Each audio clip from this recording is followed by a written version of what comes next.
I'm just creating this short video to give you an introduction into the user interface and general approach to modelling using the IronCAD 2018 application. When you first go into the screen, this is what you see. You see the welcome screen, and you can, if you wish, actually sort of create new scenes, new drawings and so on from here. But for now I'll just get rid of that, and we'll just go into the base screen here. In the top left hand corner you've got a circular icon, and if you select that with your left mouse button, you'll see that file comes out, and you can actually from the flyout pick new scene. That will actually take you into the modelling environment. And on the top of the screen you've got ribbon toolbars and various categories along the top here. So for each one it changes the ribbon toolbar like so. Down the right hand side we've got a catalogue browser, and in here we've got sort of quite a few different types of catalogues.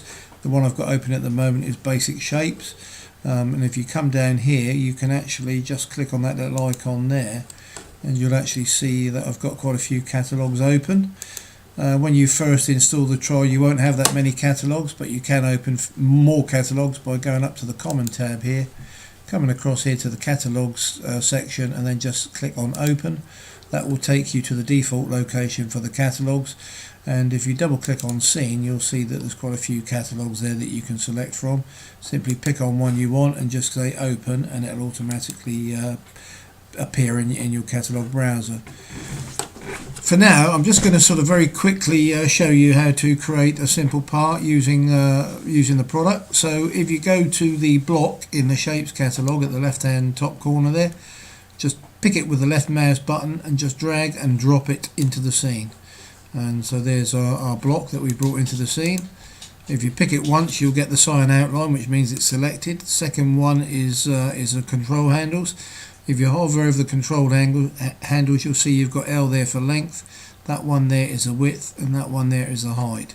So for now I'm going to pick that left button there with the left mouse button and simply drag it, and then you can actually adjust that length to suit. So I'll make that say 180 long, and then we'll actually pick this one here for the width. I'll drag that a bit and I'll just make that 85. Hit return. And finally I can, if I wish, change the height, or alternatively you can do a right mouse click on these one of these control points and hit the edit size box option and enter your values in there automatically. So in actual fact I'll make that height 38 and say OK. So that's our basic shape. I'm zooming in and out on the actual model using the mouse wheel, so if you just roll the mouse wheel backwards and forwards it will actually zoom in and out accordingly. And once we've got our part, I can start refining the part using some of the modelling features. So first of all, I'll just select the part with the left mouse button, and you'll see that it's gone. It's got the blue edge, so it's selected. If you press the S key on the keyboard, that will bring up a sub-menu of the most popularly used commands in this environment. One of these, in actual fact, is the draft face. So I'll pick on that one there, and you'll see the property box come up on the left-hand side for draft feature.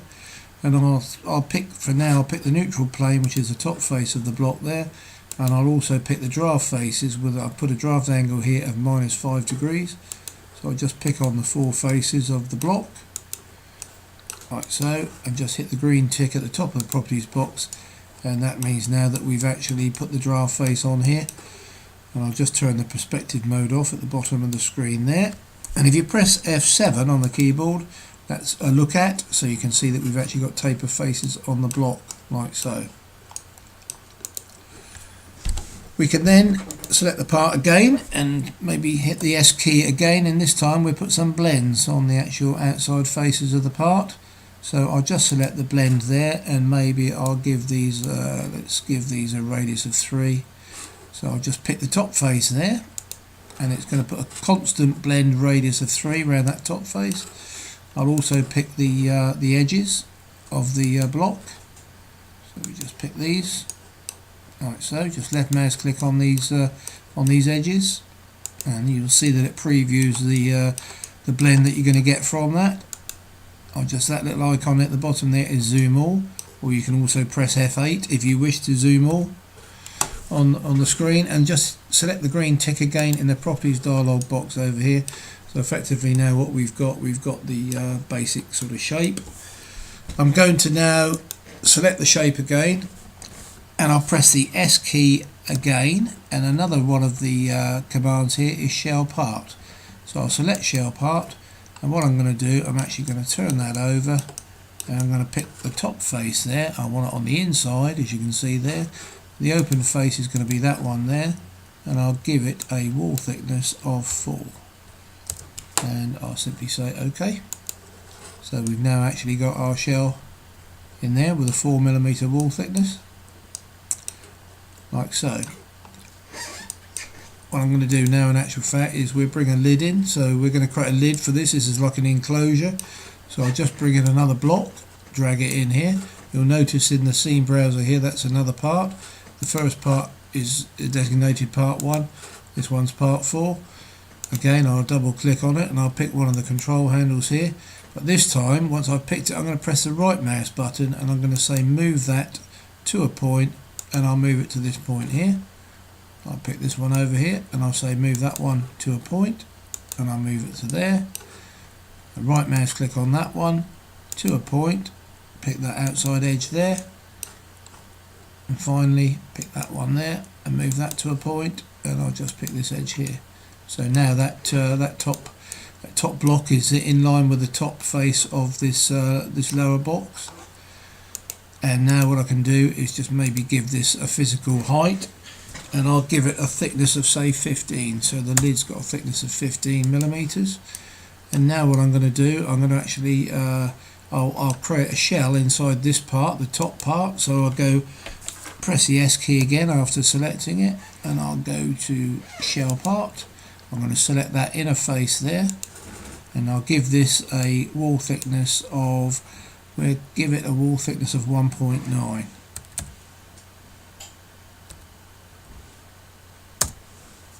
And just say OK with a green tick. So we've now got a 1.9 wall thickness on the top face, like so.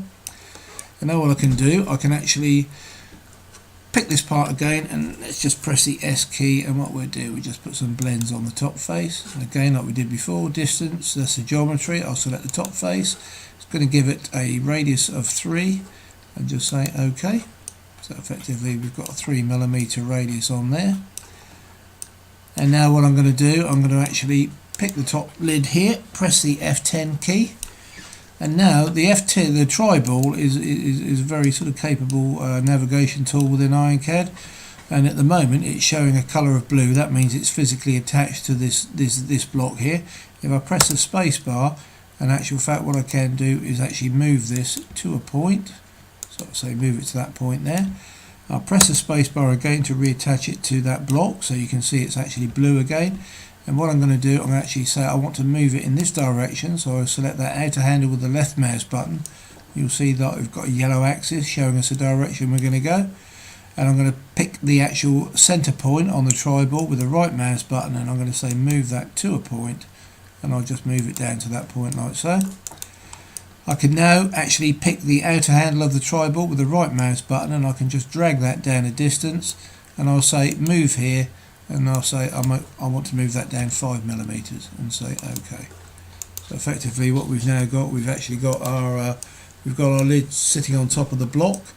And what I want to do in actual fact is refine this. I'm going to put a lip around this bottom block. So just so that, because when I've done this next operation, it will delete the lid. So I'm going to do make a copy of it so I can reuse it.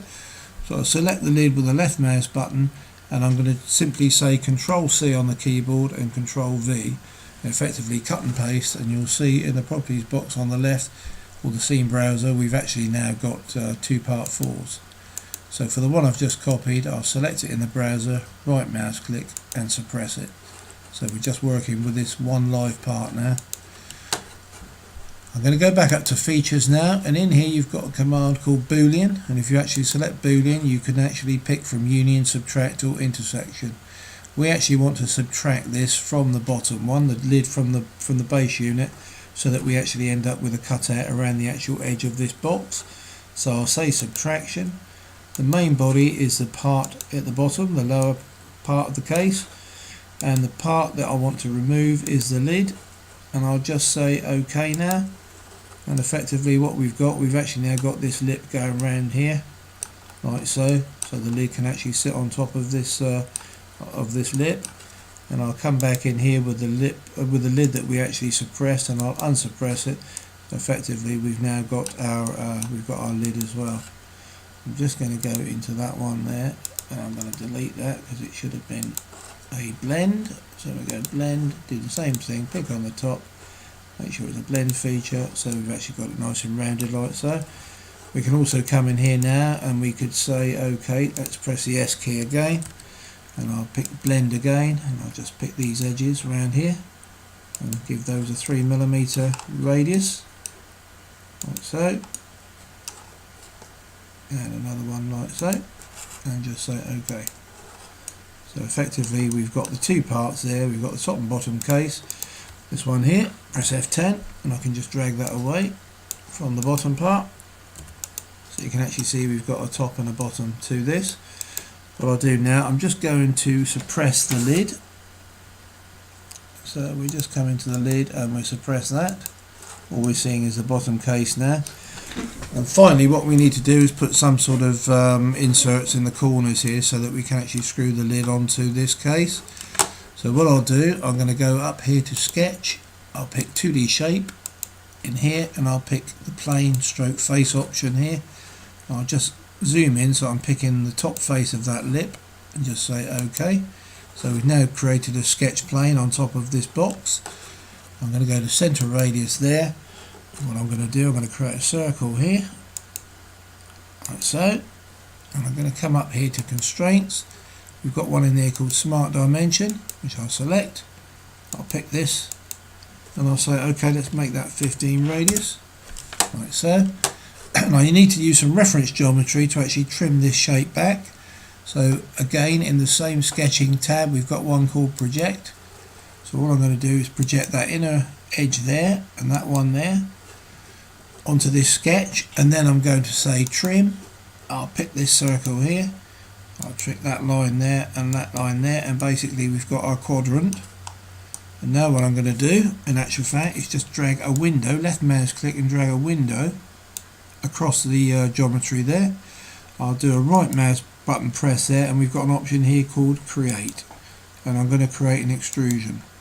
So we're going to extrude this 2D profile, and if we toggle around you can just about see there's an arrow there that's going up away from the part. So I need to select reverse extrude direction in this box up here, and I'll say give it a distance of 20, and it's going to be an add material, so I'll just say OK. And now what we'll see here in actual fact is we've now got this this segment coming down into the box.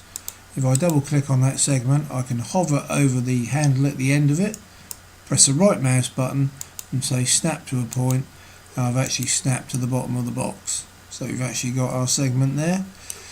And finally I need to put a hole in here, so I'll just drop a hole onto here, and then maybe I'll make that a diameter of 4, so it's an M4 screw going in there, like so. And now I'm going to pick that spigot there, and I'm going to press F10. So this tri-ball is attached to that pillar. I'm going to press the space bar. I'm going to pick the center of the tri-ball and move that to a point, and if I toggle along the edge I'll actually snap to the center point, which I've done.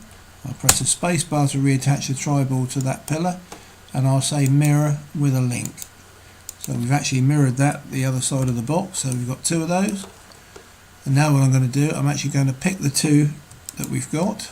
So we just pick that one there, hold the shift key and pick the other one, press F10. I'm going to press the space bar to detach it from those 2 pillars, and I'll move that to a point, and I'll move that to the edge of the box, like so. Press the space bar to reattach, right mouse click on that point there, mirror, and I'll select link.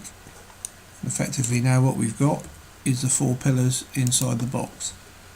You can further refine this if you wish. You could come in here again, pick on here, go S, and just put a blend on the bottom face, 3 all the way around, like so.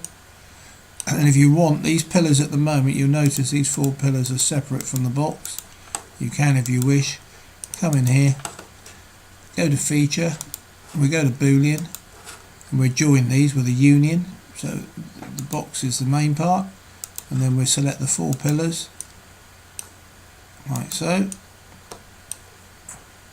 Select the 4 pillars. By the way, if you hold the mouse wheel down, just press it down and move the mouse, you rotate the part like so. Just pick that one there and just say OK. So effectively now that is all one part. You'll notice now that these parts are all integral part of part 1. Now what I'll do, I'll finally put a blend around those pillars, press the S key, go to blend, we'll put one on here, and in actual fact let's come in here, pick on the individual one, that one there, that one there, go in here, that one, and finally that one there, and just say green tick OK. So we've actually blended those pillars in as well, and I'll unsuppress the lid, and obviously we need to put 4 holes in here as well, but I'll actually, if you want me to show you how to do that separately, please let me know, or I'll send you another video. We'll carry it on from there. But for now, I'll leave it there. That's the basics of creating an enclosure like so, and I hope that's enough to get you going, and hopefully hear from you soon. Thanks.